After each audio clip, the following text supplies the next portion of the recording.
Bonjour à tous, bienvenue dans le Clubhouse de Girondins TV. On est ravis de passer ce moment en votre compagnie. Je vous propose tout de suite de regarder le sommaire de cette émission. Dans quelques instants, on va revenir sur la 18e journée de Ligue 1. Bordeaux continue son ascension, 4e match sans défaite, sans encaisser de but. Bordeaux a battu Sochaux ce week-end et se retrouve donc à la 9e place. Toutes les occasions, les décryptages en compagnie de Marius Trésor dans quelques minutes. Vous entendrez également Carlos Henrique puisqu'il a fait l'actualité. Le club brésilien de Fluminense souhaiterait enrôler le défenseur central dès cet hiver. Olivier Faure a recueilli la position du joueur.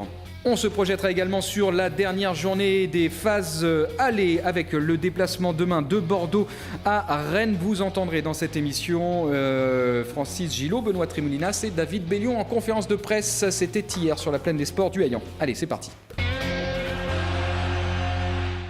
Eh bien voilà, c'est parti, 45 minutes d'information en marine et blanc. La semaine commence bien, elle commence sur une victoire, une fois encore. Pour parler de cette victoire, la 18e journée de Ligue 1, la réception de Sochaux, donc battu 1-0 au stade Chaban-Delmas, c'était dimanche à 17h. Nous avons le plaisir de recevoir Marius Trésor. Bonjour Marius. Emmanuel, bonjour et un petit coucou à tous nos abonnés. J'ai fait un lancement en apnée là, j'ai pris un peu de... Voilà. Vous allez bien, mon cher Marius? Ça va très bien. Ouais, ça va toujours bien, mieux. Tout comme un peu les Girondins. Exactement, 4e match sans défaite, 4e match sans encaisser de but.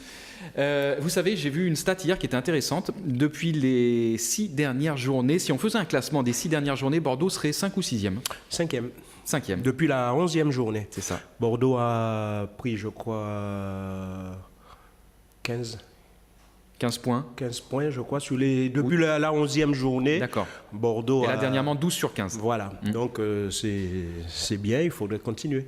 Exactement, il faut continuer, il faut poursuivre cette ascension qui permet donc aux Girondins ce matin, aujourd'hui, à l'issue de la 18e journée, d'être 9e du classement. Le meilleur classement donc depuis le début de la journée. Le début de la saison. De la saison, ouais, pas de la journée, mais de la saison. De la saison. Avec vous, mon cher Marius, on va revenir sur les temps forts de cette rencontre face à Sochaux. Alors, autant dire que la plupart des occasions ont été sélectionnées lors de la première mi-temps. Oui. Puisque la deuxième, c'est rideau. Hein. Oui, rideau à Chaban, la deuxième, il ne s'est pas passé grand-chose côté Girondin. On avait l'impression que l'équipe avait décidé de gérer un peu cet avantage qu'ils avaient pris en première mi-temps. C'est vrai aussi que même lors de la première mi-temps, début de première mi-temps, on a tremblé parce que la plus belle occasion, c'est les Sochaliens qui l'ont eu. Heureusement que Cédric Carasso était bien réveillé. Il a empêché cette équipe sochalienne d'ouvrir le score. Mais après, on a vu une équipe bordelaise mettre du terrain avec pas mal de velléités offensives et c'est dommage que le score ne soit resté qu'un petit but à 0. Oui, parce que jusqu'à la fin, on a tremblé. Ouais. Allez, on va justement revoir les occasions que nous avons sélectionnées pour vous et celles dont vous parliez. Ça commence dès la 13e minute avec Sochaux qui se met en évidence avec peut-être, on va écouter l'avis du spécialiste Marius, c'est peut-être une petite erreur de marquage quand même. Oui, c'est Lamine, Lamine qui lève la main croyant au jeu, alors qu'il n'y a pas de hors-jeu. Je dirais que c'est un mauvais alignement de la défense bordelaise. Là, Lamine, il doit regarder qu'il y a Marc Planus qui couvre tout le monde là-bas et ne pas faire ce qu'il vient de faire. Bon, c'était pour voir si Cédric était bien réveillé. Et en plus, on s'aperçoit, c'est heureusement pour Bordeaux que Butin, qui récupère ce ballon, ne voit pas Maïga qui est tout seul. Si on revoit l'action, là, le ballon revient et il y a Maïga qui est tout seul voit, là, de qui l'autre surgit côté. au deuxième poteau, c'est vrai. Heureusement pour Bordeaux, il essaie de marquer lui-même, alors que s'il fait une passe... on aurait assisté peut-être à un autre scénario.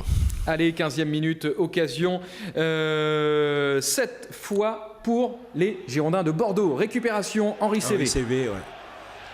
Allez, on est couloir droit. Lamine qui monte de plus en plus dans ce couloir et qui va adresser un centre parfait pour la tête de Tchèque Diabaté. C'est dommage, là encore. Fallait laisser, non? Est-ce qu'il ne fait pas laisser à Nicolas, mais il faut se parler. Il faut se parler, et malheureusement, c'est pas le cas. Et c'est dommage, là, c'est au moment de l'impulsion. Et oui, il y a eu ce Belle tir frappe sèche, de Grégory Sertic qui passe juste à côté, à 50 cm.